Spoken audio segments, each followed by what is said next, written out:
केंद्र सरकारने साखरेच्या निर्यातीवर बंदी लावणारा निर्णय जाहीर केलेला आहे।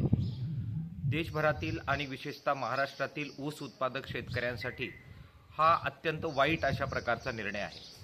आंतरराष्ट्रीय पातळीवर मुख्य साखर उत्पादक देश हे इथेनॉल निर्मितीकडे वळले असताना आणि जगभरात जी इंधनाची कमतरता वेगवेगळ्या कारणांमुळे निर्माण झालेली आहे, त्याच्यामुळे इथेनॉल निर्मितीवर अधिक भर दिला जात असताना साखरेला आंतरराष्ट्रीय पातळीवर चांगले दर मिळण्याच्या शक्यता निर्माण झालेल्या होत्या।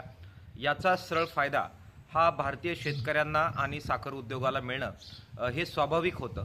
संबंध देशभरामध्ये साखरेचं उत्पादन यावर्षी खूप चांगलं झालेलं आहे।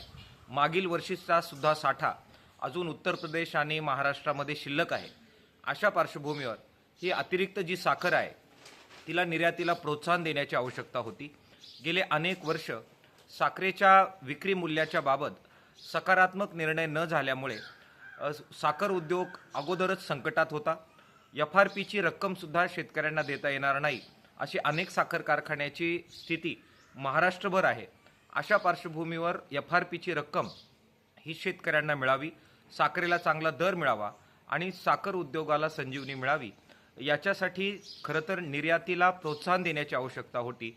त्या उलट निर्णय घेऊन निर्यातीला बंदी लादणं हे साखर उद्योगाला सबंधपणाने मातीत आणि खड्ड्यात ढकलणारा निर्णय आहे।